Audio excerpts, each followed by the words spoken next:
Chicago has pockets of neighborhoods where fast food chains and liquor stores stretch on for miles, where the neon signs advertising fries and burgers light the streets with their artificial glow. Neighborhoods where no grocery store can be found, and whose residents, knowing no better option, partake daily in fast food. This is Chicago's reality. These are food deserts.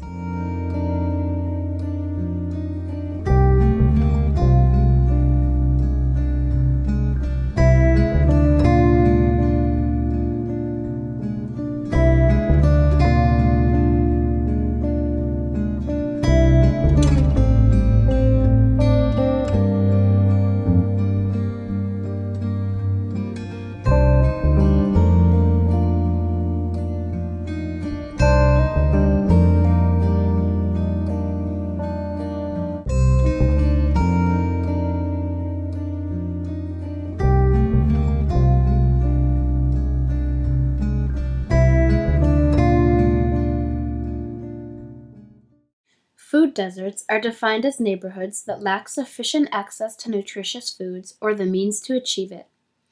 Now, about half of Chicago's neighborhoods, largely those on the south and west sides, fit the definition. In recent years, this problem has captured the attentions of some organizations and experts who have come forward to fight different aspects of food insecurity in Chicago. To learn about it for ourselves, we set out to talk to them. Elaine Waxman is from Feeding America, an umbrella organization that aims to end hunger in the United States. Shadori Harris, who now works at the University of Chicago Medical Center, spent some time interning for Common Threads, an organization that works to extend nutrition into low-income, high-risk neighborhoods through cooking classes. And Dr. Kevin Boyd is a dentist and nutritionist whose current focus is on fighting childhood obesity. We wanted to find out if the lack of nutrition-related education was in any way connected to the food desert problem. I think the very first problem is lack of resources.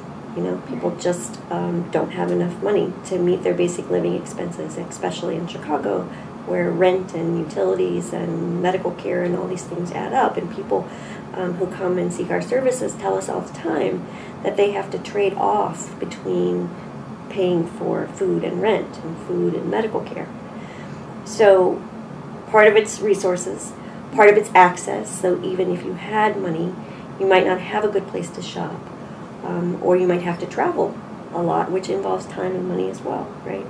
And then there is, I think, a knowledge component, but I don't think that's just for low-income people. I think, frankly, that's true across all types of Americans. We don't necessarily have the nutrition knowledge that we need in order to pick good choices. I never really knew how to cook, so I was forced to eat things that were already prepared and packaged.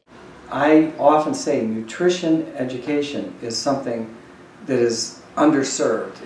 Nutrition is undertaught at every level of our education system in America, and probably a lot of countries, but I know here, from preschool to medical school, nutrition is undertaught.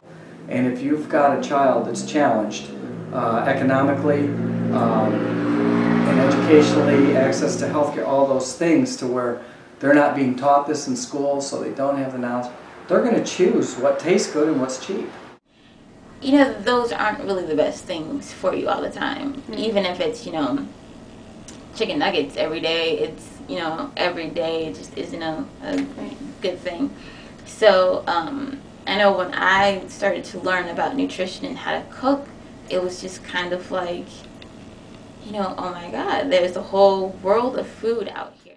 I think integrating into our school system, so kids start out having basic knowledge that they carry through into their professional lives, when they're parents, and teaching it to their kids, and health profession schools, not just dietitians, but I think nurses and physicians and dental professionals, hygienists and dentists, are all people that need to be better educated so that they can provide nutrition education to their patients and apply nutrition principles to not only curing disease, but preventing disease.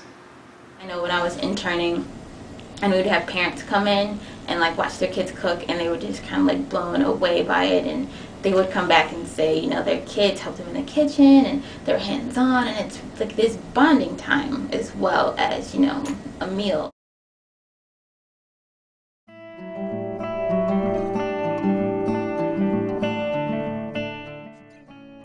The solution to the food desert problem, and through it the growing obesity endemic, lies mainly in the hands of the people of cities that are plagued with food deserts.